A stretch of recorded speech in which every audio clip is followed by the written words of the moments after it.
Sri Hari 1. Glory of the divine name. Do not waste even a single breath without uttering the divine name. Know thyself by the divine light of knowledge and wash away all your sins with which your mortal body is fraught and dispel the darkness which is there in you. This human life is a rare opportunity which you are not likely to get again. Devote yourself for the service of God. Human body is transitory, your lifespan is as short as the flash of lightning, so be as prompt and quick in devoting your Sethaltvi practice of Nema Japa as a person who threads pearls by the flash of lightning. Brothers and sisters give undue importance to money, but money is not so precious as time. The time of human life is invaluable. We can devote time to the acquisition of knowledge or wealth. In due course, our progeny may multiply to hundreds. We can also earn name, fame, honor and prestige in the world. We may also devote time to amassing huge amounts of wealth and property. Time may also help us to pave the way to heaven. Nay, we might devote our lifetime to the attainment of God realization, after which nothing remains to be achieved. Tdh. We can spend time in acquiring all types of mundane possessions, but we cannot prolong our life even by an hour in exchange for all these worldly possessions. For example, out of your lifespan of 75 years you have spent 60 years in accumulating money, land, buildings and a lot of wealth. Now, can we prolong our life by just 60 hours in exchange for all the accumulated wealth and property? Just ponder over this matter. We cannot even get one extra hour to live in exchange for the wealth which we have amassed in the course of 1 year. If we cannot get even one extra minute to live in exchange for the wealth which we have hoarded in the course of 1 year, is I not a sheer waste of lime? A businessman will undertake no such project in which investment does not yield any return. Business must yield some profit. On the other hand, if we can prolong our life by 60 months or even 60 days as a return on the investment of 60 years of time, we can console some return has been reaped. But not lo speak of 60 days, we can no get even 60 minutes extra in ourselves by saying that it lay exchange forth efforts of 60 years. Thus we end up with a great loss. It is nothing but a loss. Can we get back bygone time in exchange for whatever we have accumulated so far? The answer is a clear no. In order chat corpore clte tihat be wasted thus, let us be especially vigilant right from today. We can be extra vigilant, only if we make up our mind about what we desire. If we have a desire for honor, money, health and longevity, then it is impossible to satiate such a desire. Human beings do not even know what their aim is. We do not know what we really desire because we do not try to find out. You will have to think it out for yourself. Nobody is going to help you in this regard. Once the hour of death comes, the dear and near ones will weep. What more can they do? They cannot render you any help. Had you devoted yourself to God and to constant unfailing remembrance of His name, you would not have met with such a predicament. Only he is rich who possesses the wealth of the holy name of God. Had you accumulated the wealth of God's name by constantly chanting it, this wealth would have stood you in good stead at the last moment of your life and would have accompanied you on your journey to the next world. If you have sung the praise of God, it means that you have accumulated a kind of unique wealth that will accompany you. This wealth is so unique that thieves and robbers who steal and loot worldly possessions cannot even touch it. Your worldly wealth can be looted, but the wealth of the holy name of God cannot be looted. As long as you are here in this world, the latter will remain with you, and when you leave forth next world it will accompany you. You would not have to make efforts to carry this wealth with you. The wealth of the holy name of God cannot be shared with you by anyone, it is entirely yours. Lease imperishable, it leads to God realization, it ends all sorrows forever and gives us eternal bliss. Our tongue is ever free to chant His holy name. Speak only when it is very essential, otherwise keep on repeating His holy name. Saint Daryaji Sagi, he who while performing his routine duties, constantly keeps on repeating His holy name with perfect attachment with Him, is a householder saint. All of us can freely and easily adopt this method. In our heart we must have devout love for God with the feeling that He is ours and we are His. The world is not ours nor are we of the world. Core duty is only to serve the world without expecting anything in return. If you go on considering the worldly things your own, the consequent deep-rooted feeling of minus will cause rebirth and grief. If your heart and mind are preoccupied with wealth and worldly possessions, you still be reborn as a snake. The chanting of the holy name of God is the only real wealth one can acquire. Great saints have sung the glory of Guru Maharaja by saying that Guru Maharaja has been very generous to us. He has made us rich by giving us the wealth of the holy name of God. I.e., glory be to the generous Guru who has made us rich. Gentlemen, we can appreciate the glory of the holy name of God only when we realize its real worth. Those who have learnt the secret of the glory of name from saints and exalted souls, sing their praise out of sheer gratitude. Great men sing the glory of their gurus for revealing to them the glory of the divine name. The bliss we derive by reciting his holy name is boundless. The glory of the all-powerful divine name is ineffable. Goswami Tulasidasaji used to worship Sita Ramaji and he was exclusively devoted to them, but while singing the glory of the divine name, he says, "I. To what extent shall describe the glory of the divine name, even God himself cannot do so." Thus the saint regards God himself as incapable of describing the glory of his own name. The glory of the name is infinite. Words cannot describe it and the tongue cannot utter it.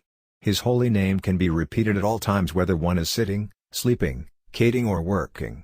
The great sage Chaitanya Mahaprabhu says, God has vested all his power, glory, in the divine name and its uniqueness is that it can be chanted at any time. There is no specific time prescribed for repeating his holy name. His name can be chanted at any time, whether it is day, evening or night. Is my misfortune that lam notable to devote myself to the practice of Namajapa and derive any pleasure out of it? Inspire me, O Lord, with the desire to do so. Many people complain that they are helpless, they are not destined to chant his holy name. Gentlemen, start chanting his holy name right now and have it written in your destiny even now without further delay. The doors are always open. You can do it at any time, repeat his name all the time, whether you are in adversity or prosperity, in pleasure or pain, and thus you can have it written in your destiny even now and accumulate the wealth of his holy name. You have to be careful not to forget his name again. Let me suggest a method for it, listen to it attentively. In your heart you bow before God and pray unto him, O Lord, let me not forget you, O Lord, let me not forget you. Keep on saying this every moment. Right from early morning to bedtime, go on repeating the name of God and at the same time saying, O Lord, let me not forget you. If while repeating his holy name the thought of something else comes to your mind and you forget him, then pray unto him, O Lord, let me not forget you. May, Gun repeating your holy name, without forgetting you even for a moment. If you pray to God in this way he through his grace will help you to rectify this error. You will begin to sing his holy songs and this will continue forever. Once we develop the interest in the divine name it means we have a share in the supreme bliss. You will be preoccupied with the constant remembrance of his name. You will not have to make an effort anymore to repeat his holy name. Through God's grace the repetition of his name will go on automatically. But first you try to repeal his name and pray unto him. It must be around 1960-65, do not remember the exact date. I read a letter written by a saint to his dear disciple in which it was written, if you fail to repeat his holy name even for a moment, the sorrow caused due to this lapse should outweigh the sorrow caused by the death of a young married son. Great heavens! Is the loss of one single moment more grievous than the death of a young married son? It is so because little ones may grow up to be young men and new sons may be born to householders, but the time once lost is lost forever, there is no getting it back. It is an irreparable loss. Therefore, we should be careful not to waste our time. Only that time of your life will be counted as fruitfully utilized which is devoted to the chanting of his holy name. Gentlemen, the time of life which you have wasted so far is wasted forever, but be careful now. Make sure every now and then that you remember the divine name. Write down the name of God here and there in the house so that you may be reminded of it every now and then. Place God's picture in front of you with a view to remembering the divine name. Have seen the house of a householder where you can see God's name written before you while going upstairs as well as downstairs. You can also see God's name written here and there as you move about in the house. He did so lest he should forget his holy name. We should all follow into this householder's footstep. This is something really worthwhile, i.e., devotion may be very difficult but it brings us immense gain without involving any loss. It is all gain and nothing else. In this way we should utilize our time most profitably, i.e., do not waste a single breath without uttering the divine name.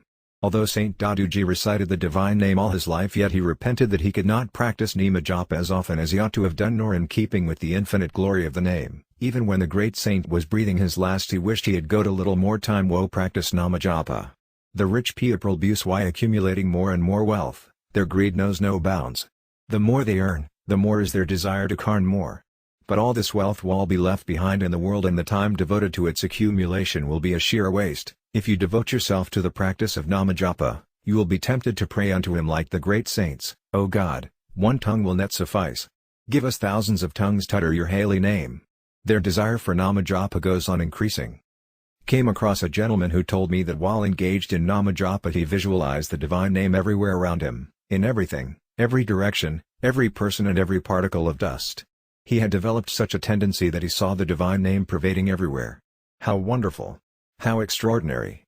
When Lord Rama ascended the throne after conquering Latika, the kings offered him many presents. Vibhishana had prepared a necklace of the precious gems collected by Ravana with a view to presenting it to Lord Rama at the time of his coronation. When Vibhishana put the necklace round the neck of Lord Rama, the latter passed it on to Sita. Mother Sita, who treated Hanuman as her dear son, beckoned him and put the necklace round his neck. Hanuman felt very happy. He began to look at the precious gems out of delight and curiosity. He broke one of the gems with his teeth, and not finding the divine name written therein, threw it away.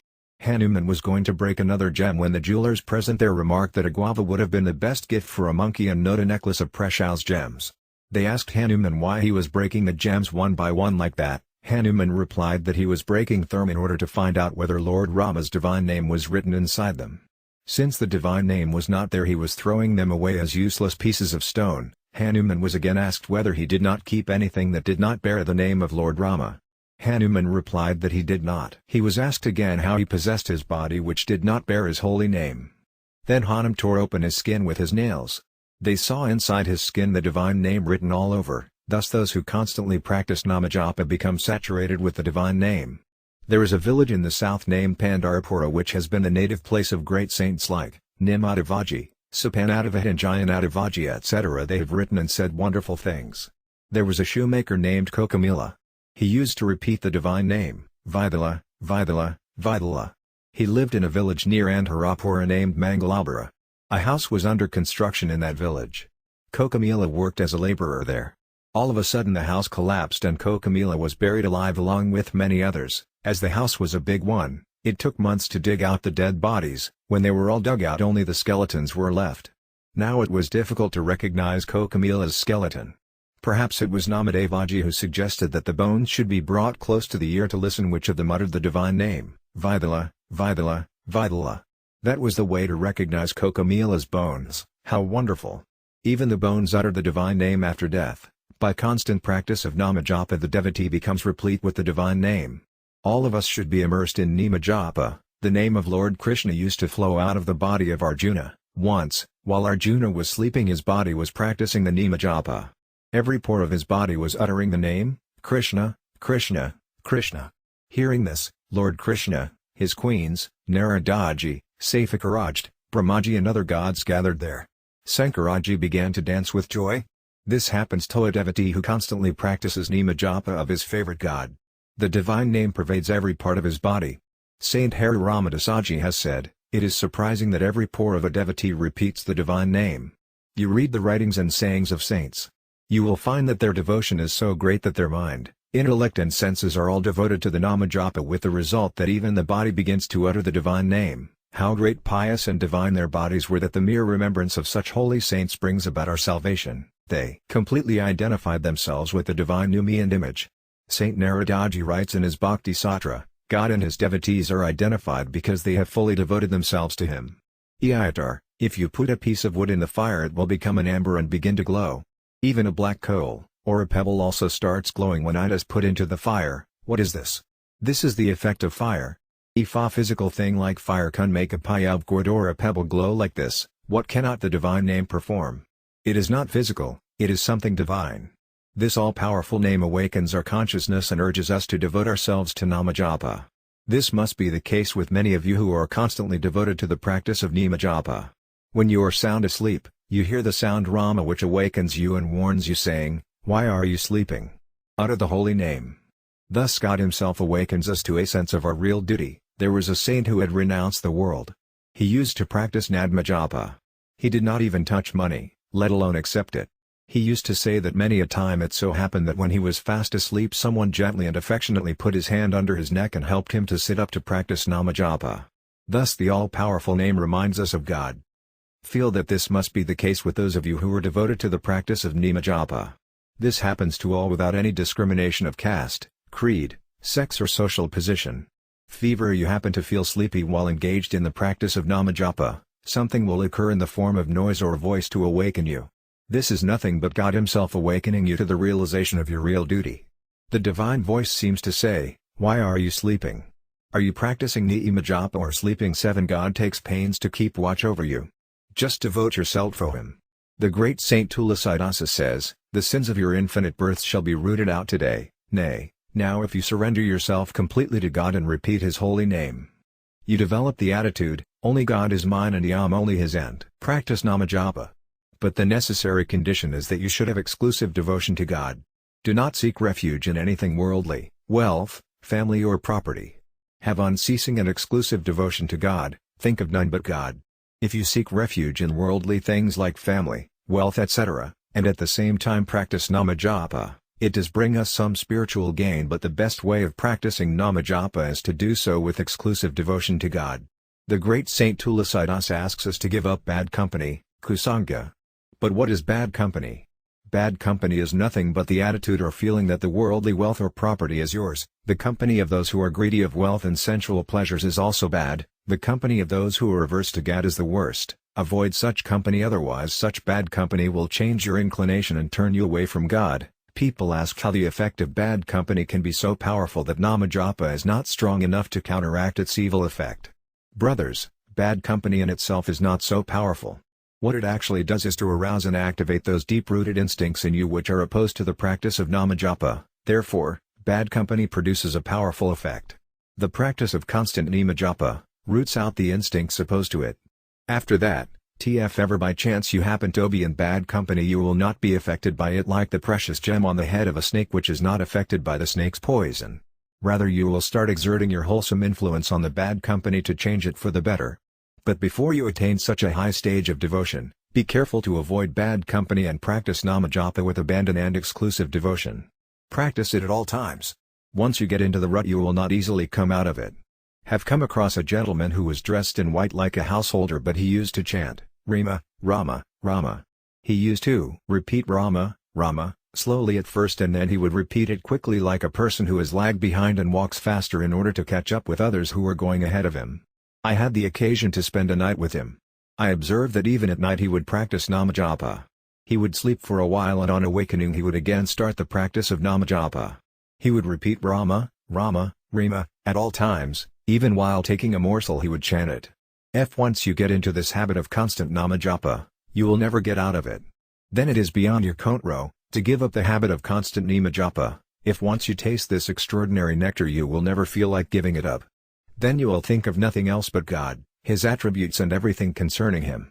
Why is it so? It is because your relation with God is everlasting, whereas your relation with the world is transitory.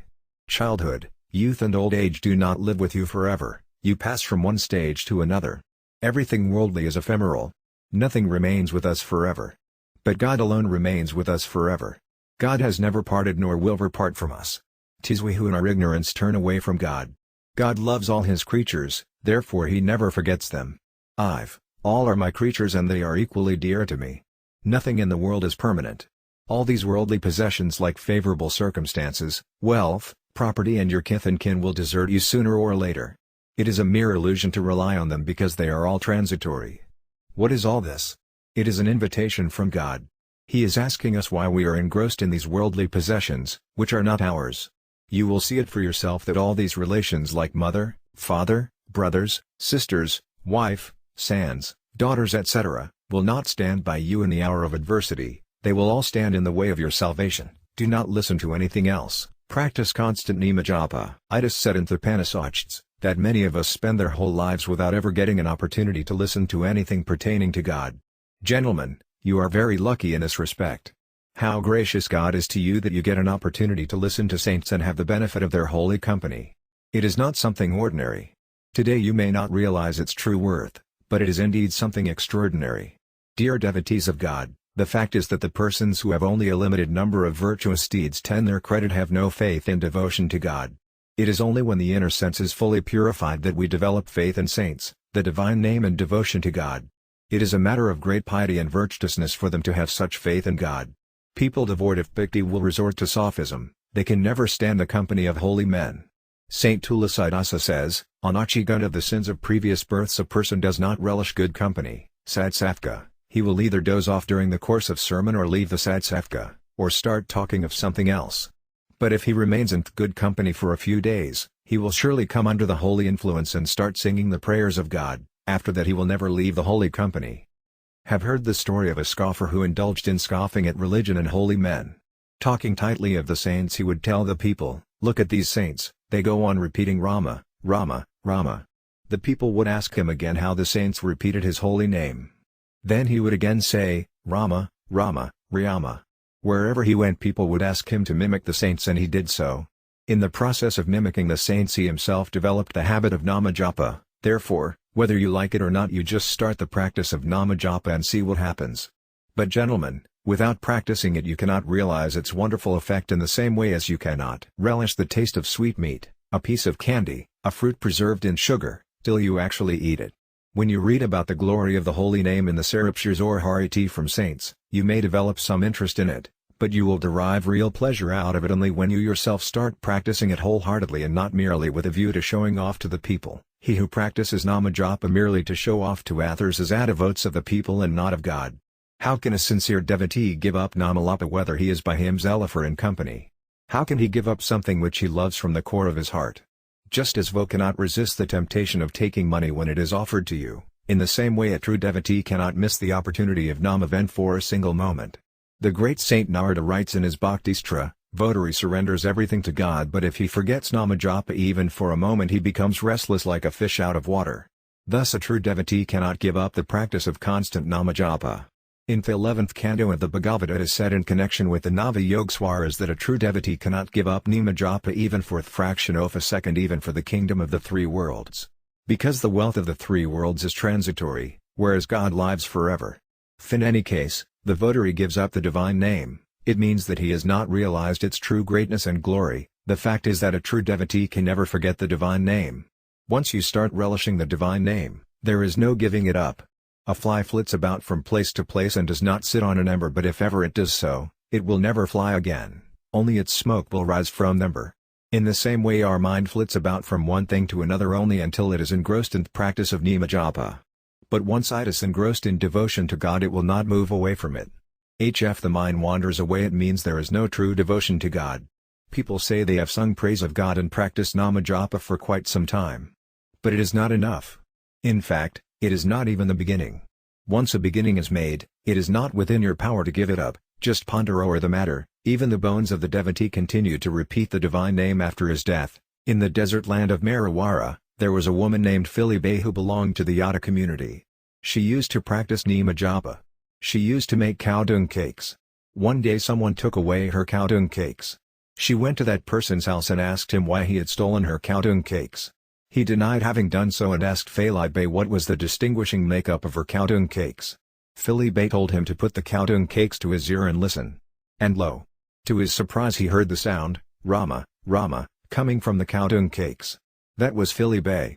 Even her cow dung cakes constantly practiced Nama Japa. Hearing the name of this old woman who was a votary of God, the Maharaja of Jodhpur went to see Philibe. What the Maharaja saw was the old woman standing in front of every member of his retinue feeding them with thick chapatis of three ahara, a kind of coarse grain, and gawara phali, a kind of vegetable.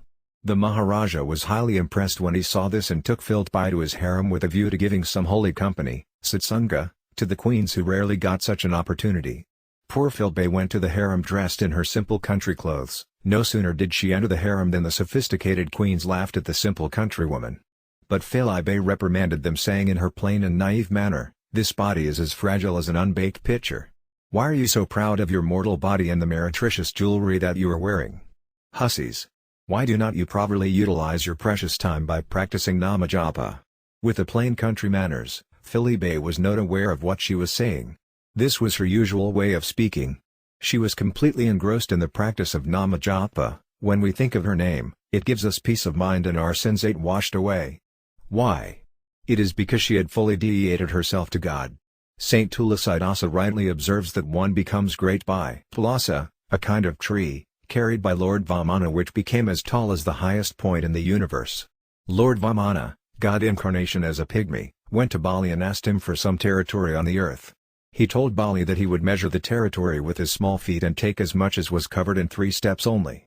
Bali laughed at the idea and asked him to take more, but Lord Vamana insisted on taking only as much as was covered in 3 steps. When Lord Vamana started measuring the territory he grew so tall that the wand he was carrying appeared to be no bigger than a mere toothpick. Now, what was he to do with such a small stick? But it is said, that the wand grew to be very long without any bud or leaf. Why? because it was in the service of Almighty God Himself. Gentlemen, in the same way we ordinary mortals can also become great by dedicating ourselves to Him and by chanting His holy name. There is a verse in Gujarati, "The smallest can become the greatest by the practice of Nama Japa." Have heard the story of a saint who was going somewhere by train. He was traveling in second class. A Muslim fellow passenger was sitting in front of him. When it was time for his namaja, prayer, he stood up, spread his neckerchief on the floor and began to say his prayers. The saint stood up. He kept standing as long as the Muslim fellow passenger was busy in his namaja. After completing his namaya he took his seat. The saint followed suit. Now, the Muslim passenger asked the saint why he was standing. The saint in return asked the Muslim passenger why he was standing. The latter replied that he was in the service of God. The saint replied that he was in the service of God's servant, for when a person is praying to God he is not an ordinary person, as he is in direct touch with God. The names of God may differ from religion to religion and language to language, but there is only one God. When a person is devoted to the worship of God the Almighty, he no more remains an ordinary person because he is in direct touch with the Supreme Being. Just as a highly placed official or a minister wields great influence and authority, in the same way a devotee of God wields ever greater influence and authority, as he is the representative of God who is the Supreme Being. It is said in the Gita, "O possessor of incomparable glory in all the three worlds, there is no one else equal to you. How can anyone be superior?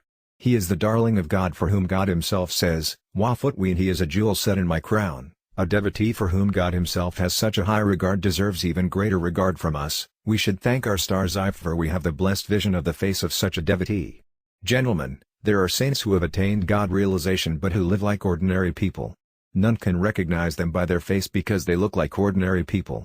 Saint Ramadasa has aptly observed that the ways of saints are not known to the world. They appear to be ordinary people but really they are extraordinary. Only a great saint can know a great saint. It is beyond the competence of ordinary people to know them. Thus, gentlemen, all of you can easily avail yourselves of the practice of Namajapa, which helps us not only in this world but also in the next world. The great Saint Tulasiddasa says, "Let others rely on others, for one rely upon none but the divine name, which is like a kalpataru, the wish-fulfilling tree. The divine name will bring me salvation in the Kali age, Kali Yuga." The great saint further says that the divine name is like his parents and he is like a willful child. Just as a willful child succeeds in getting the toy of his choice from his parents by insisting on having it, in the same way the great Saint Tulasiddasa gets everything he likes from the divine name. Saint Tulasiddasa goes to the utmost limit of truthfulness when he calls upon Lord Sankara himself, God himself, to witness the fact that what he says is nothing but truth. Saint Tulasiddasa adds that even if his tongue is burned or wasted in the process of Namajapa he will continue to do so, because his salvation lies in Namajapa and he is fully convinced of this fact. Why does Saint Tulasiddasa call upon Lord Sankara as a witness? For one thing, Lord Sankara himself is devoted to the practice of Namajapa.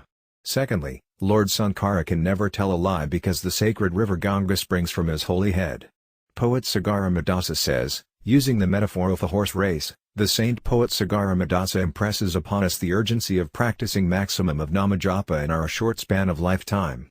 He says God has very graciously bestowed upon us this human body and our Guru, spiritual guide, has given us the light of knowledge. There lies the field before you and the horses are at your command. Hold the reins firmly in your hands and move ahead. Go on chanting the divine name with your tongue. Let us see who wins the race. Saint Sagarima urges us to ride at full gallop to reach the goal in time. Sing the praise of God as much as you can because the days of your life are numbered. If you do not ride at full gallop, how will you reach your goal? If you lag behind, i.e., if you cannot attain salvation, you will go to the wombs of lower animals like dogs and pigs and meet with untold sufferings, so spur on to your destination. Brothers, be careful while speaking. Always speak the truth, never tell lies. Always be careful of your speech and constantly practice Namajapa. Your tongue loses its strength and Namajapa becomes less efficacious if you tell lies. Be careful of your conduct. Do not encroach upon the rights of others, do not covet the things that do not belong to you, do not think of other women. If you indulge in any of these sins, how can you attain salvation? People suffer a lot and complain that there is no end to their cares and worries. The simple remedy is Namajapa. The divine name is like a cannonball which clears the ground wherever it gawks. Whenever you are in the grip of worries, resort to Namajapa for some time and you will be relieved. 2. Methods of Namajapa. What is the best method of Namajapa? The best method is to practice Namajapa with a feeling that you belong to God. Practice Nama Japa with your tongue and at the same time meditate upon his divine form. When we think of the sacred river Ganil, the picture of its flowing stream comes to our mind. When we think Venkat's picture comes to our mind, and when we think of holy Brahmana, his picture also comes to our mind. Similarly, while practicing Rama Nama Japa, the divine form of Lord Rama, his favorite beau, must come before our mind's eye. This is the best method of Nama Japa. The same thing has been said in Patafijala Yoga Darsana. If you are a devotee of Sti Krishna, take refuge at his holy feet, repeat the mantra, Srt Krishna Sarana Mama, and at the same time meditate upon his divine form. This is the best meet off Namoajtapa. One method is to repeat his name with the feeling that you belong to him. The other is to concentrate on his divine form while practicing Nama Japa. If your mind wanders away, pray thus, Q O Lord, help me. Forgot, my mind wandered elsewhere. If you pray like this, God will certainly help you. You cannot do by yourself what is achieved with God's help. Therefore, both Nama Japa and meditation upon his divine forms must go on simultaneously. It says in the Gita, pronounce the word Om and meditate in my divine form. The scriptures emphasize this point. We should not practice Nama Japa with a view to showing off to the world. We should not have the ambition to be regarded as devotees of God. This is tantamount to selling Nama Japa in order to gain regard and prestige. Such Nama Japa does not bring the desired result.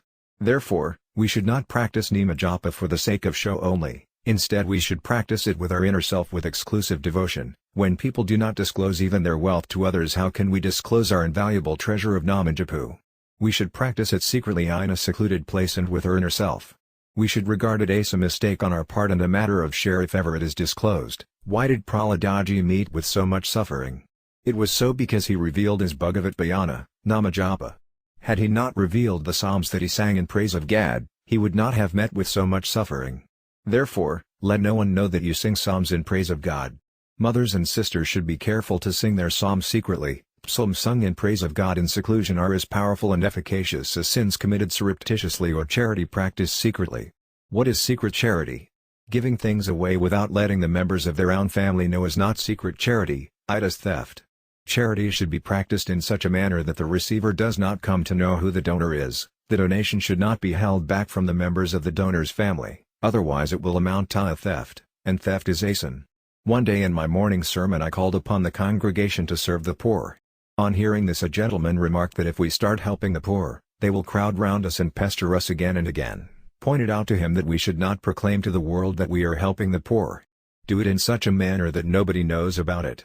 If you proclaim it to the world, it means you are doing it with a view to winning applause and you are not inspired by a sense of service. If you are really inspired by a feeling of charity and service, such charity is very noble.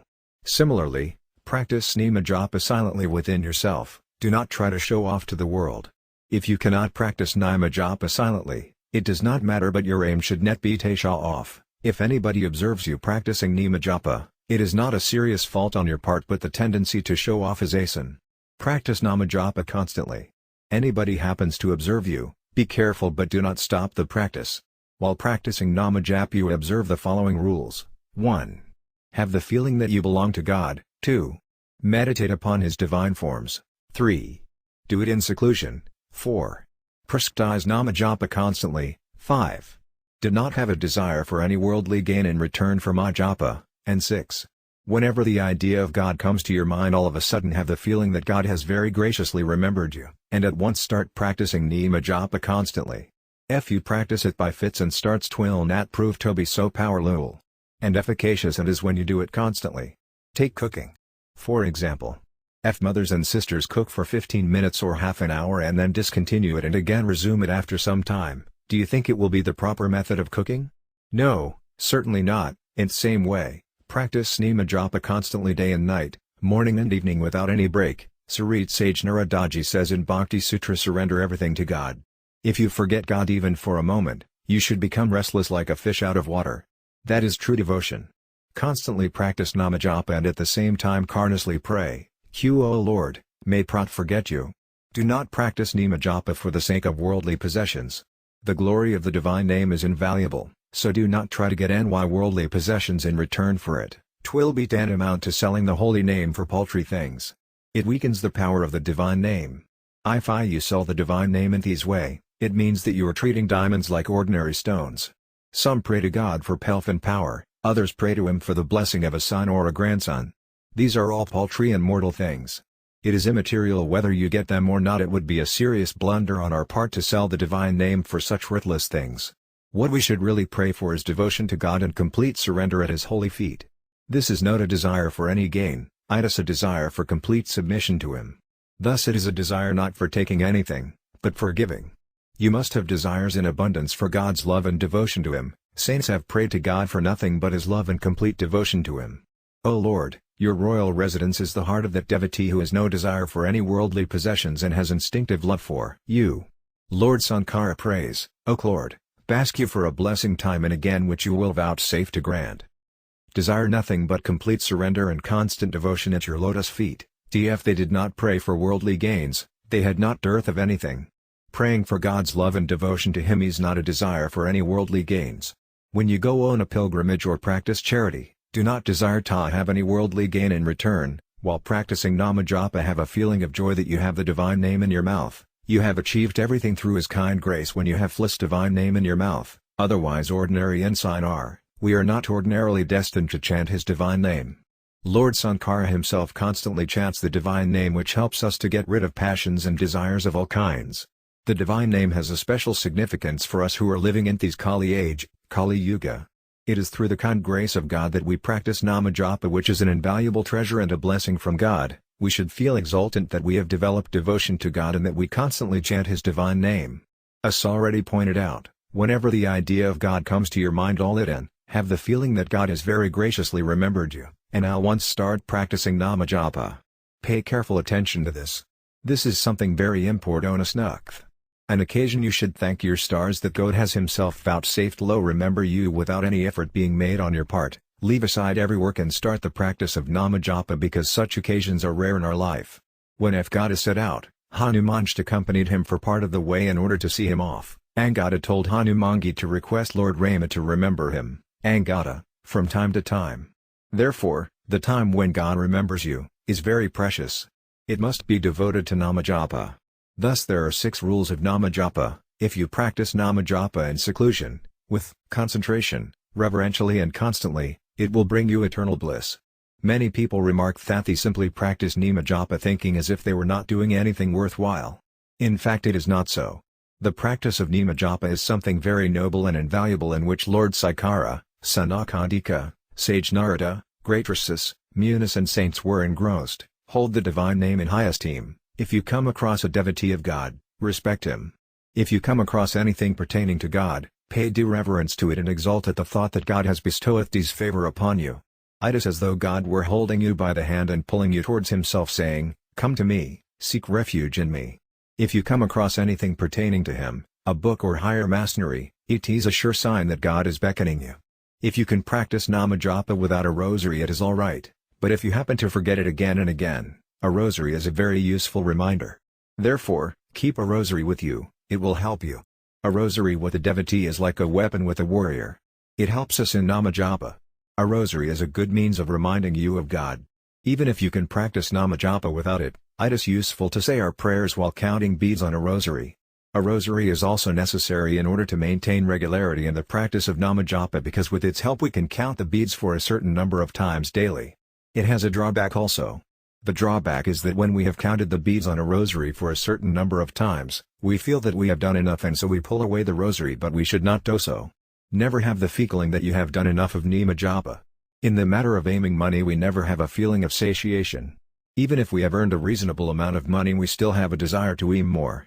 In the matter of Namajapa, we must follow the example of a shopkeeper who keeps his shop open all day in spite of the fact that he has earned 10 times as much as the day's profit in the morning itself. Similarly, when we have counted the beads on a rosary for a certain number of times, we must not stop doing so but have a desire for doing it more and more. The more we do it, the greater should be our desire to do it more. There was an article in the Kalyana about a literate couple from the countryside who used to practice Namajapa. While practicing Namajapa, they used to keep 250 grams of ureta, a kind of pulse seed, by their side. When they had finished one mala, they put aside 1 gram of ureta. When all the ureta seeds were exhausted, they would say that they had done Namajapa to the tune of 250 grams or 500 grams, as the case might be. That was their way of keeping count of the number of times they had counted the beads on the rosary. Whatever method you may adopt, practice Namajapa as often as and as long as you can and still have a desire for more. Once you get into the rut, you will understand the method. The government creates a network of laws and bylaws to ensnare tax evaders, yet they manage to find out some loopholes in the law and succeed in tax evasion. Similarly, although we are entangled in worldly affairs, we can manage to escape them if we have a desire to do so. Try to get rid of this entanglement and start practicing Namajapa. Meditation upon God does not cause any restlessness, on the contrary, it gives us great joy. But when we try to consent or intend by force, we may feel some restlessness. But don't worry about it, go on praying to God, "O Lord, help me to concentrate." A gentleman once suggested that just as a shopkeeper always weeps before customers complaining that his sales are down, in the same way a devotee must again and again weep before God complaining that he is unable to concentrate and that he is not able to practice Namajapa to his entire satisfaction. A shopkeeper may not benefit by weeping before the customers, but a devotee will certainly benefit by weeping before God in this way. True devotion and longing for God makes us realize that we belong to God and God belongs to us. Establish this sort of true relation with God. Our sole aim in this life is to attain God realization.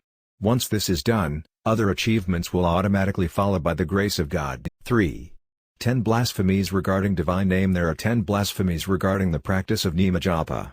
The practice of Namajapa must be free from these 10 blasphemies. Some people say, here the word Dasaratha does not stand for King Dasharatha, Lord Rama's father. Buddhiti means *I.c, free from 10 blasphemies. The couplet means that the practice of Namajapa bears full fruit only when we practice it after ridding ourselves of the 10 blasphemies. If we practice Namajapa and at the same time indulge in these blasphemies, the power of the divine name is frittered away in destroying these sins and we do not reap the desired fruit. So we must be careful not to indulge in these blasphemies. The 10 blasphemies are as follows. The first blasphemy is the censure of great saints and exalted souls. Great saints and exalted souls are very dear to God. So, if we censure them or insult them in any way, we shall incur the wrath of Niyama Maharaja, God. In fact, we must never try to censure anybody because appearances are often deceptive and it is very difficult to tell a saintly person from an ordinary one. There have been great saints and devotees who lived like householders and looked like ordinary persons, but they were fully devoted to God and practiced Namajapa. We must be careful never to speak ill of such persons and thus avoid incurring divine wrath. Meditate upon the divine name and be one with God. The divine name is not like ordinary names, it is spiritual, not material. The divine form is also spiritual. Our human bodies are material, but the divine form is spiritual. If you want to win the favor and grace of God, never find fault with saints and devotees. The second blasphemy is to point out the glory of the divine name to an atheist who has no faith in the glory of the divine name and who often speaks ill of God.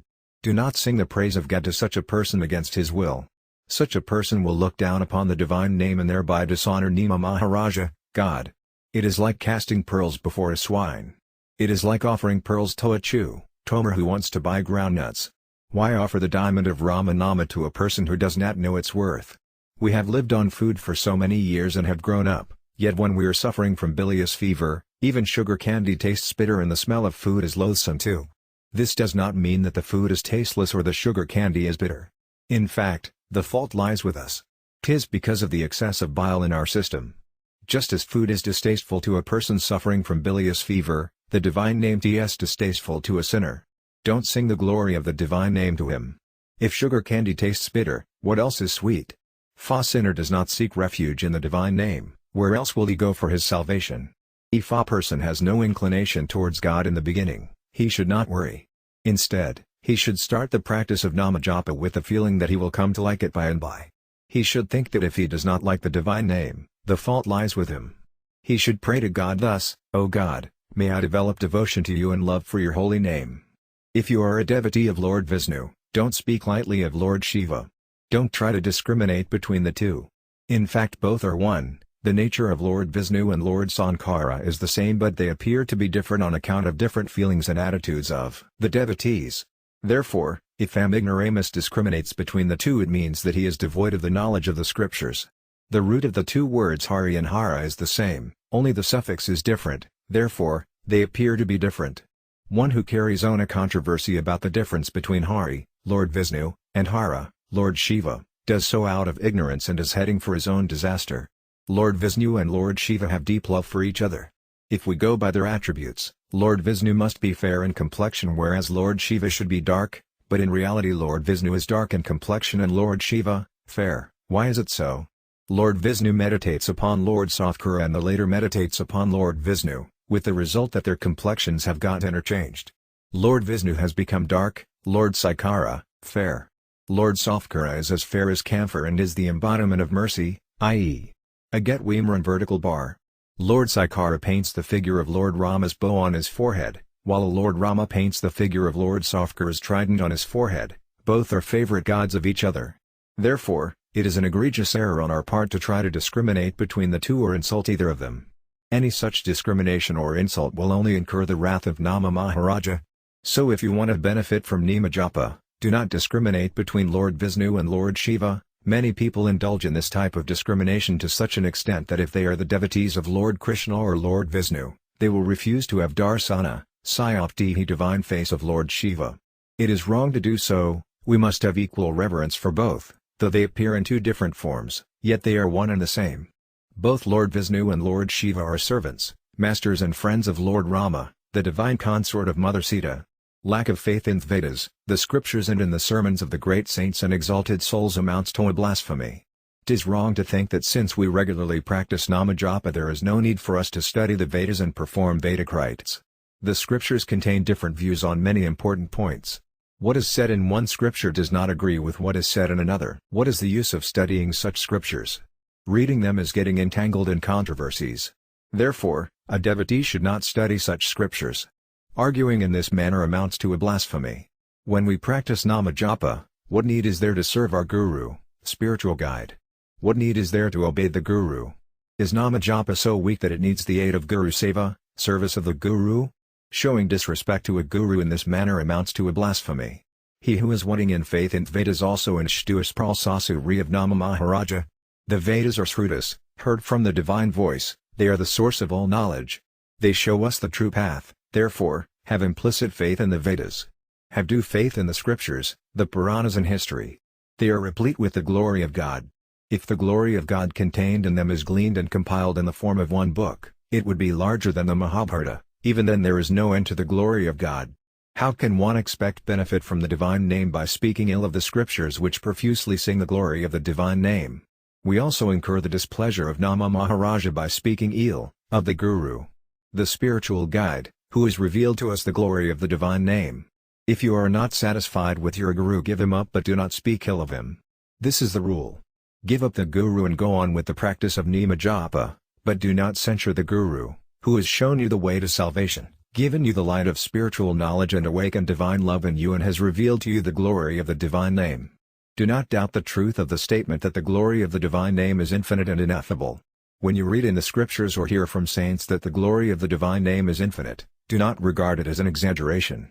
Do not have any doubt like, how can Nama Japa alone lead to our salvation? God himself resides in the divine name, so have faith in Nama Japa. When a person is sound asleep and his senses are all steeped in stupor, he promptly responds when we call him by his name. This is the power of the ordinary name or an ordinary person. We can easily imagine how much more powerful the divine name can be. The divine name awakens a person who has been steeped in ignorance from time immemorial. Such is the power of the divine name and of the holy words of exalted souls to dispel the darkness of ignorance, and make an entirely new man of a person. It has been observed that satsanga, holy company, brings about a change in a person. LT brings a great change in his feelings, attitudes, desires and inclinations. T brings about a complete change in his inner self, thus the power of holy words is immense. It is wrong to think that the power of the divine name has been overstated with a view to deceiving people into believing in its infinite glory. Think with a cool mind. If saints and exalted souls will deceive you, who else will talk about your salvation? Great saints have enjoined us to practice Nama Japa, stating that the divine name can make impossible things possible. T has been verified by actual practice. The divine name has worked wonders, impossible things have come to pass. God is capable of performing everything. With exclusive submission and constant practice of Nama Japa, a devotee can make God do everything for him. What cannot Nama Maharaja achieve? There is nothing that it cannot achieve. The practice of Nama Japa has brought untold gains. It has cured incurable diseases. It has exorcised many ghosts and evil spirits. The mere darsana, holy sight, of great saints and exalted souls has brought salvation to many evil spirits. The holy company and the kind grace of great saints who practice Nama Japa has brought salvation to innumerable creatures. Gentlemen, if you consider this matter carefully, you will come to know that those countries, cities, towns and villages which have been visited by holy men have completely changed. They are entirely different from those places where the holy feet of exalted souls have never trodden. The inhabitants of such neglected places are leading the lives of ghosts and evil spirits.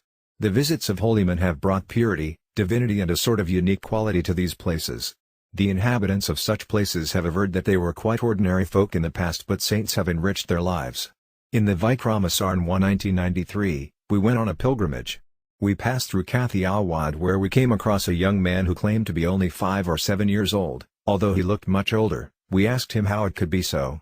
He replied that he had been subscribing to the Kalyana only for the past 7 years, and he regarded only these 7 years of his life as fruitfully utilized. The earlier years of his life were a sheer waste of time because he had done nothing worthwhile during that period. Thus see what a remarkable thing it is. The train carrying the pilgrims was from the Gita Press, Gorakhpur. People would go round the train. Wherever the train stopped, the people started chanting hymns. They also chanted hymns all stations where the pilgrimage train was about to come. This is all due to the glory of the divine name. Even to this day we sing songs in pro of Swamiji Tulsidas and his Ramakarita Manasa because the sacred book sings the glory of Lord Rama. As Saint Tulsidas himself says, it contains the divine name of Lord Rama, which is the essence of the Vedas and the Puranas. Whoever or whatever is related to God becomes divine. The river Ganga is sacred because it performs the ablutions of the divine feet of God.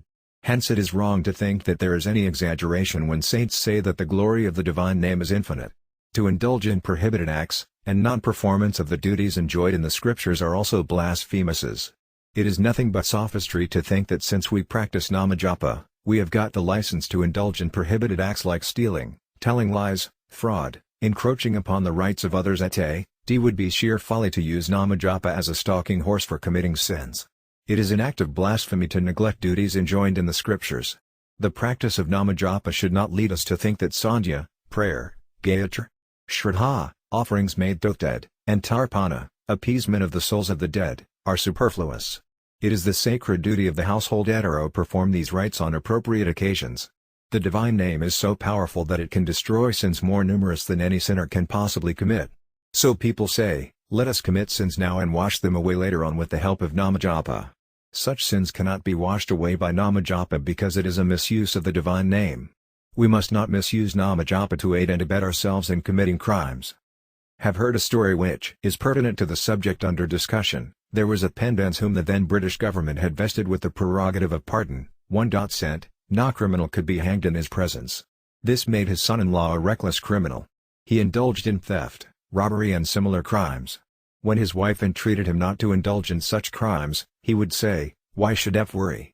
Your faddish Theurto saved me, will he allow you to become a widow?" That girl informed her father of the criminal acts of her husband. The father-in-law told his son-in-law not to indulge in such activities, but the latter turned a deaf ear. Once the son-in-law was convicted of a serious crime and was sentenced to death. When the daughter came to know of it, she approached her father to save his son in Pelafwath, said, "Daughter, you are bound to be a widow sooner or later. How long shall protect him? My prerogative is not meant to be misused."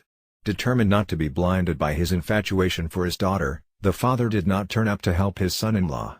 In the same way, if a person commits sins, in the hope that Nama Maharaja would come to his rescue, commits an egregious blunder. The last blasphemy consists in treating Namajapa on a par with other religious duties and rites like bathing in the Ganga, making the gift of a cow to a Brahmana. Nama Maharaja is a class by himself. Nothing can compare with it. The glory of the divine name is infinite and ineffable. Thus if our practice of Namajapa is free from these 10 blasphemies, it leads to rapid spiritual progress. If perchance, the devotee happens to commit any of these blasphemies, there is no need to do any other penance for it. The only penance is to practice more and more Namajapa, there is no other penance for it. The glory of the divine name is infinite and ineffable, it is beyond God himself to describe it. Therefore, those who are fully devoted to Namajapa, who practice Namajapa day and night, are immune from these blasphemies. There have been saints who had no knowledge of the scriptures, the Puranas, and the Smritis, but under the influence of the Nema Maharaja, they were able to write the main tenets contained in the scriptures in their simple language. Therefore, In this Kali age, devote yourselves sincerely to the practice of Namajapa. Do not miss the golden opportunity. 4. Namajapa with complete self-surrender to God. As already pointed out in the earlier chapters, while practicing Namajapa, methods are not so essential as sincere devotion and love for God. A greedy person loves to talk of money. A person deeply attached to his family loves to talk of his family affairs.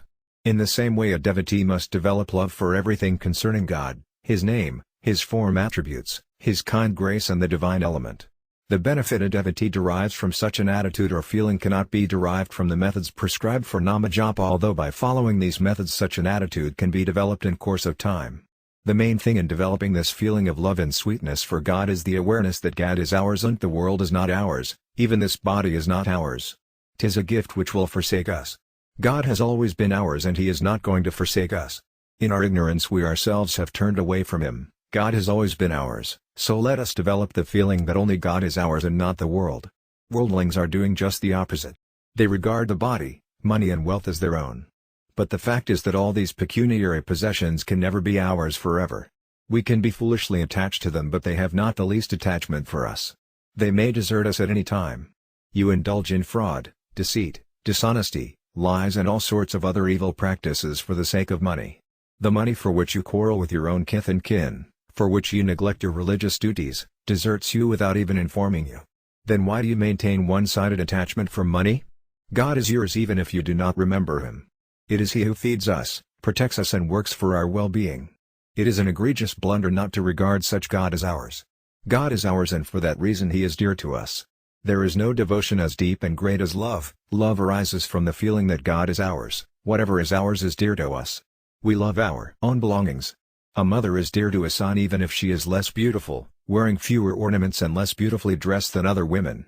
Similarly, a son is dear to his mother although he is an ugly-looking child. Why is it so? 'Tis so because of the feeling of mindness. This feeling of mindness is important and essential. It may appear something quite trivial to you, but it is not so. It took me a long time to come by this gem of thought. Did not have an opportunity of reading about it anywhere or hearing it from anyone. Even if, might have come across it, could not get hold of it. How to develop love for God? Have read and heard about many methods, but the best method is the feeling of mindness. The feeling of mindness generates love. Therefore, regard God as your own. Do not regard the world as your own because it is yours. People take pride in acquiring things which are perishable and do not really belong to them. They consider it a great achievement to acquire worldly possession. People acquire riches, learning, name and fame and multiply their progeny and win applause, but they should not be puffed up with pride because the acquisition of these perishable possessions is no achievement at all, because these things were not ours, are not ours and will not remain ours. Real achievement lies in achieving something that will last forever, i.e., God. We must seek God realization because God is ours and He will never desert us. God was always with us, is always with us and will always remain with us. If we turn to Him we shall enjoy eternal bliss. If we turn away from Him we shall be miserable, although even then God will continue to be ours. Therefore, devote yourself to God, attach yourself to God. This is something invaluable and very remarkable. The company of saints and holy men should result in diverting us from mundane possession to God and accepting Him as ours. Our infatuation for the world and its perishable possession has lasted through many births, yet we have achieved nothing. We're still empty-handed. Had we devoted ourselves to God we would have enjoyed eternal bliss. This is the absolute truth. God is always with us whether we are dead or alive, in prosperity or in adversity. He is with us in all circumstances. The only difficulty is that man does not divert his gaze towards Him with the feelings that God is his. Therefore, he is miserable and deprived. Develop devotion to God, have a feeling of attachment to Him and chant His holy name. Saint Tullasidasa says, "The sins of your numerous past births can be washed away right today. Nainaf sayararat, riaratare. Therefore, give up the company of evil men and practice Namajapa with a feeling that you belong to God. Just as you consider God to be yours, in the same way consider yourself to be God's. A virtuous and loyal wife is fully and exclusively devoted to her husband, in the same way a devotee should be fully and exclusively devoted to God. Just as a faithful wife transfers her attachment from parents, brothers, sisters etc., to one man, i.e., her husband, in the same way a devotee should transfer his attachment from worldly things to God, who was always with us, is always with us and will always remain with us. Practice Namajapa with the feeling that you are equals God's. A1 Fe 1 Amati Q. Saint Tullasidasa exhorts us to give up evil company, AF _. Everything is evil company except God. If you are entangled in evil company, you will repent, develop the feeling that only God is yours. Saint Mirabai has become great and immortal. Why? It is because of her exclusive devotion to God. Only God is mine. Wait at for your travel Gadats. God is deeply moved by a devotee who seeks refuge in him with exclusive devotion. It is worth knowing here that God has never forsaken anyone. The fault lies with us who in our ignorance have turned away from him. God is always kind to us. The only condition is that we must accept him as ours. There is no need on the part of God to accept us, for he has never given us up. We in our ignorance believe that we belong to the world and the world belongs to us. It is a serious blunder. Rectiliate and develop the faith that you are God's and God is yours. A son may be spoilt and prodigal, or he may be sensible and promising. Let us suppose that the prodigal son runs away from home to a city like Bombay and there indulges in grievous crimes, with the result that he is put behind the bars. After serving his term in the prison, when he comes back home, people point their accusing finger at him. He becomes the talk of the town and his father hangs his head down in shame. But can the father deny the fact that the prodigal son is his son? Can he disown him? Certainly not. In a like manner, however degraded a sinner may be, God will never disown him. God will punish him for his evil ways and mend and purify him because he is God's own son. In the same way, brothers and sisters, however degraded and depraved we are God's. He is the absolute truth. So long as you do not accept it as true, you are miserable. If you accept this truth, your degradation and depravity will desert you, your vices will forsake you. By the grace of God, you will be purged of all your vices. The mere recognition of our relation with God purifies us. It is said in the Gita that whatever is performed in the divine name of God, for example, japa, meditation, singing of hymns, listening to discourses by holy men, the study of holy books, is sanctified and becomes noble. Gita 17:27. Whatever actions man performs with his body, speech or mind have a beginning and an end, they are not everlasting. It is said in the Gita Dor 18:15. The actions performed in the name of God live forever because God himself is everlasting. The best and most meritorious deeds performed by us become everlasting when they are dedicated to God, otherwise they are exhausted after bearing fruit. Thus we must dedicate all our good deeds to God. Let us chant his divine name with the feeling we are his own. Let us meditate upon him. Let us listen only to divine attributes and deeds. Let us sing and listen to hymns and verses sung in the praise of God. When we sing the praise of God with the feeling that we are his own, we become one with God. Bad company is nothing but dependence on perishable things which divert us from God. Therefore, it is an egregious folly to seek refuge in perishable things in the hope that they will do us good. Gentlemen, know it for certain that these things are not going to help you. The essential attribute of a rich man is his riches. Similarly, the essential quality of perishables is their perishable nature, therefore set no store by them. The world is perishing every moment.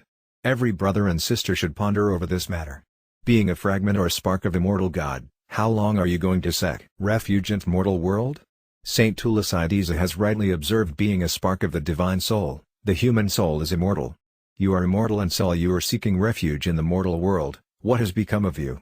Have you taken leave of your senses? You are proud of your pelf and power, land, riches, property and progeny. Whence comes it that these things are yours? Have you been in possession of these things from immemorial? Are you going to possess them forever? Certainly not. You know all this, yet you take pride in possessing them and consider them to be your own. This is nothing but sheer self-deception. You are laboring under a delusion. By regarding these things as your own, you will not be able to devote yourself to God. You will not be able to regard God as your own, while these things will not remain with you forever. Thus you end up by losing both material possessions as well as God. Your condition is like that of the person in the proverb, he went to shear but was shorn. In the end you can do nothing but weep. You have got a golden opportunity. Human life has been bestowed upon us. The glory of human life is great because only a human being can establish relation with God and achieve God realization. The other lower creatures have neither the sense nor the ability to establish relation with God and achieve God realization. Avail yourself of this golden opportunity. The worldly activities in which you indulge in, like eating, drinking, procreation, can be done in other forms of life also. If we remain engrossed in such activities alone, in what respect are we different from and superior to creatures like pigs, dogs, camels and donkeys? Saint Tulsidas has aptly pointed out in these lines that without devotion to God, men and women are no better than pigs, dogs, camels and donkeys. If we indulge in worldly activities and forget the main aim of human life, God realization, it is an affront to human life. Please do not offer an affront to your precious human life in this way. God has very graciously bestowed this human life upon man, but man in his folly has frittered it away. Make best use of this precious human life. Ice and lion rare occasion that God bestows this special favor upon human beings wager WAFTEATBT. We are extremely fortunate that we are bomb as human beings. It would be a grievous error to fritter away this precious treasure. He who wastes away this precious human life in trifles without attaining God realization will suffer even in the next world and will bitterly repent his folly and weep, but weeping will be of no avail. The result of his weeping will be still more weeping. Be cautious right from now and devote yourself to Namajupa. LFU to Natwa now, you all weep later on you will wrongly blame time, God and your karmas, deeds, therefore, turn to God with a sincere heart. T is quite simple to say with a sincere heart that God is your own. If you do so, it will certainly move God. It is the creature who has remained sequestered from God through many births, who has been suffering in 4 lakh species or form of life, just says, Q Lord. Lam only yours, O Lord, you are mine. God will be highly pleased as if he had retrieved something lost. You will be doing a great favor to God if you only help him in making good his loss in this way. When a person turns away from God it amounts to a loss to him. If you turn to God, all the sins of your previous births will be washed away. You commit sins only when you turn away from him. Therefore, seek refuge in this lotus feet saying, O Lord, Lamb only yours and you are mine. This feeling that you belong to God and God belongs to you is the essence of true devotion. You cannot attain God realization by performing rites and rituals as easily as by developing love for him. Performing good deeds like yajna, practicing charity, going on a pilgrimage, studying the Vedas are all useful. But none of these is as potent as the feeling that God is yours and you are his. Let us take the example of a multimillionaire to illustrate the point. The millionaire has a manager who gets Rs 20 per month. The millionaire's son is worthless. He cannot even earn Rs 100 per month, but when the rich man dies his riches would be inherited not by the able manager but by the worthless son for the simple reason that the latter is the millionaire's own son. Thus in this matter the inheritor's ability does not count.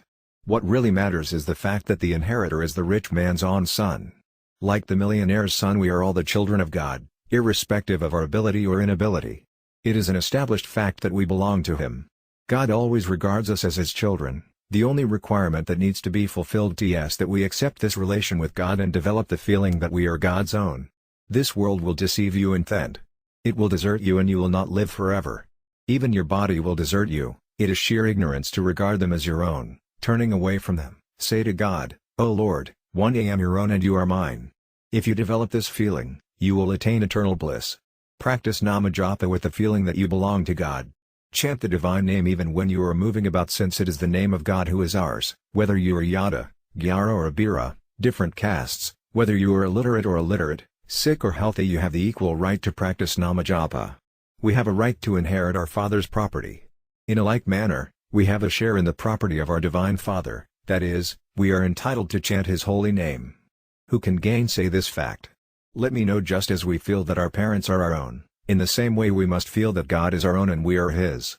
A description of the glory of the divine name occurs in the Kali Santarna Upanishad. Saint Narada once approached Lord Brahma and inquired how one could achieve salvation in the Kali age. Brahma replied that one could do so by chanting the divine name. Saint Narada further inquired which name one should chant. Lord Brahma suggested the following mantra, Hare Rama, Rama Rima Hare Krishna, Krishna Krishna Hare. Saint Narada further asked him about the method of chanting, to which the latter replied that there was no method of chanting as such. He simply told him that one could chant it at any time and in any condition. Now this is a mantra from the Upanishad, but Rama is very simple and easy. It is known as Sabara mantra. It is one of the numerous mantras propounded by Lord Shiva. What is there in it? This Sabara mantra does not follow any rules of scansion. Whatever came from the mouth of Lord Shiva became a mantra. It is potent because Lord Shiva propounded it. The divine name is so efficacious. There are 7 crores of such long bewildering mantras. But this simple mantra consisting of just 2 letters, 74, is the best of all. By chanting this Mahi mantra Lord Vishnu identified himself with Lord Shiva. Not only that Kasi has been declared as the land dedicated to Nama Maharaja, Lord Shiva has opened the door to salvation. Whosoever breathes his last in the holy city of Kasi attains salvation. Lord Shiva was able to do it on the strength of the divine name. Lord Shiva himself chants this holy mantra. In the Adhyatma Ramayana, Lord Sankara himself tells Lord Rama, "O Lord, I reside in Kasi with Goddess Bhawant. Confer a gift of your divine name upon those who are breathing their last in Kasi so that they may attain salvation." Have heard a gentleman say that he has seen many men whose ear is slightly lifted up as if to receive the gift of the holy mantra from Lord Shiva at time of their death. We too can chant the same holy name. How fortunate we are! How great its glory is! We, the creatures of Kali age, can chant the name of the favorite god of Lord Shiva. It is all due to divine grace. It is something very simple. Start chanting Rama, Rima, Rima. Great saints have aptly observed, i.e., salvation has in your mouth. Start chanting the divine name and attain eternal bliss. You may have it for the asking. To Saw Pental. You manage to take treasures which lie locked up in safes, but this treasure of the divine name lying in the open does not attract your attention. The ball of divine name is lying in an open field. The invitation is extended to all to come and play. Whosoever wins is free to carry the ball away. The sum and substance is that we all are free to chant the divine name with exclusive love and devotion to attain salvation. Great saints say that in the world to come both those who have chanted the divine name in this life, and who have not done so, would repent and weep. Those who have chanted the divine name would repent because it is there that they realize the true glory of the divine name. They would regret that had they known the true glory of the divine name in this life itself, they would have done nothing except chanting the divine name day and night. On the other hand, those who have not chanted the divine name would repent for having wasted their precious life. 'Tis no use crying over spilt milk. So long as your body and soul are together in this human life, you have an opportunity. Avail yourselves of it. Do not care for the people even if they make fun of you. Walk unconsumedly like an elephant, let the dogs, worldlings, bark at you. Chant the divine name and let the world laugh. If the people laugh, let them laugh and enjoy themselves. When they are happy they cannot help laughing. If our chanting of the divine name makes them laugh, it should be a matter of pleasure for us. Do not care a fig for the world, go on chanting the divine name. Honor and appreciation will harm us in the long run, whereas insult and censure will do good to us by destroying our sins. Thus you are doubly benefited. Let others do whatever they like. 'Tis none of your business. Your duty is to work for your own salvation. Why should you bother your head about whether others are doing it or not? When you are hungry, you eat food without caring to know whether others have had their food or not. When you are thirsty, you take a drink of water, little bothering your head about whether others have quenched their thirst or not. Similarly, you need not bother your head about whether others are practicing Namajapa or not. Your only concern should be to practice Namajapa and work for your own salvation. 5. Importance of chanting Psalms in Praise of God. Srimad Bhagavata, December 13, 2023, 1 Bodha $7. Hari, the embodiment of the Supreme Soul, the chanting of whose name destroys all sins and prostration to whom removes all suffering. In this Kali age the glory of the divine name is ineffable and infinite. Though the glory of the divine name has been great in all the ages, Satya, Triti, Dwapara and Kali, yet in this Kali age, Kali Yuga, the divine name is the mainstay for human beings. It is the best and the easiest means of achieving salvation.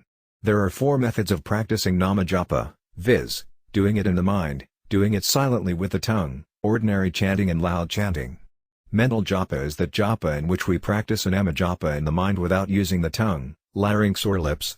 In Upancha japa we use tongue and larynx while keeping the mouth shut so that even our own ears do not hear the sound. In ordinary chanting the sound is audible to us as well as to others. In loud chanting there is melodious singing of the divine name in a loud voice. Under this method we also sing of the divine attributes, activities and the benign effect of God besides the glory of the divine name. In mental japa the more deeply absorbed our mind is, the better it is. In the same way loud chanting is better if we sing in tune with the correctness of pitch, and with complete absorption. Loud chanting must be performed with abandon and full concentration upon God. Pay no heed to the people around you whether they are chanting or not and what effect your loud chanting is producing on them. If you are aware of such things your loud chanting will degenerate into a mere show intended to get name and fame. Such loud chanting will be less effective in leading you to the desired goal. There are 3 worldly desires, i.e., the desire for name and fame, the desire for longevity and health and the ambition to be considered well versed in the scriptures. All these 3 desires lead to spiritual degradation. These filthy desires should not creep in while you are engaged in loud chanting, noble deeds, holy company, sermons or religious sagas. They listen to the glory and importance of these pious activities, although Namajapa, sagas and satsanga, holy company, are never entirely fruitless, yet the intrusion of such filthy desires deprives us of the desired goal. When loud chanting is performed with absorption, it creates a peculiar type of atmosphere of sound waves which pervades the whole world and is good to all. It has already been established by science that sound is all-pervasive, but whether feeling is also pervasive is yet to be established. In fact, feeling is more pervasive than sound because it is finer or more subtle than sound. The finer a thing, the more pervasive it is. Therefore, in rendering service to humanity, he may offer renunciating, it is not so effective as the feeling with which the service is rendered. Even among feelings, the feeling of devotion to God is supreme, because it is spiritual and divine. Nothing in the world is all-pervasive like God. Therefore, if we chant the divine name with a feeling of devotion, it exercises a wholesome and balmy effect on humanity. Sound has divine power. When a person is sound asleep, he is steeped in unconsciousness, but if we call him by his name, he awakes. Although he is affected by the sound of other words, yet the sound of his own name produces the greatest effect on him. Thus, sound is so potent that it can even awaken a person steeped in ignorance or unconsciousness. In a like manner, the chanting of the divine name awakens a person who has been steeped in ignorance through many, many births.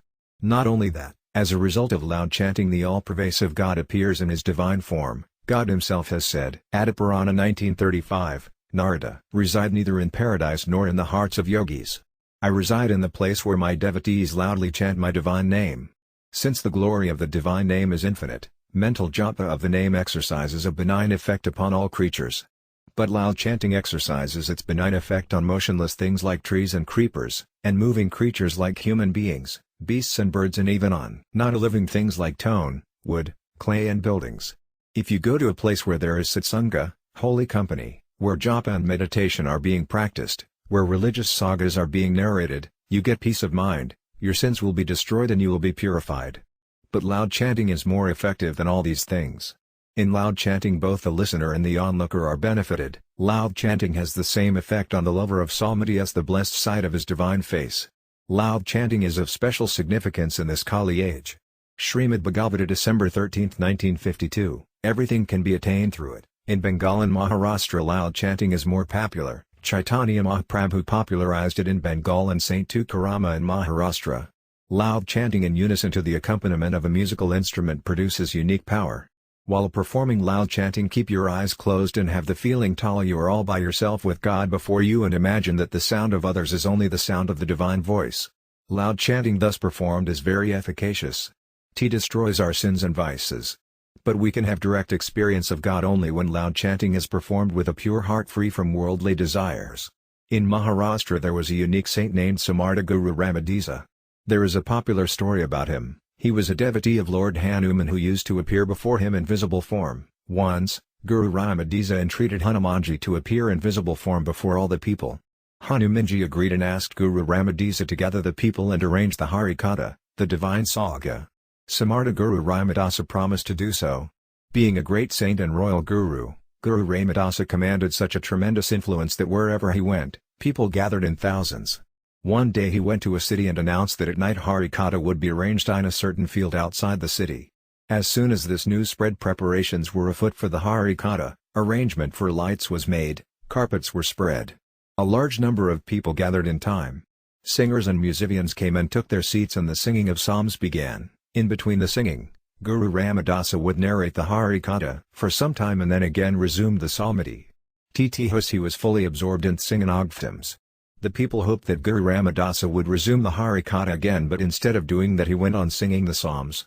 Since the people were devoid of the real feeling of devotion, they thought it better to go home and sing the psalms there. Thus, thinking that it was rather tiring to sit there any longer, they began to leave one by one. In a short time all were gone. The singers and musicians followed suit. With eyes closed, Guru Ramadisa went on with his singing with abandon. The people in charge of the lighting arrangement also went away.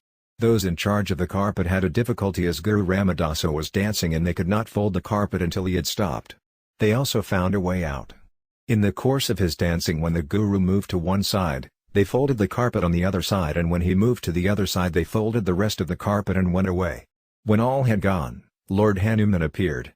Guru Ramadisa entreated him to give the benefit of his dargana, blessed sight, to all. Lord Hanuman asked, "Where are the others? There is no one else here except you."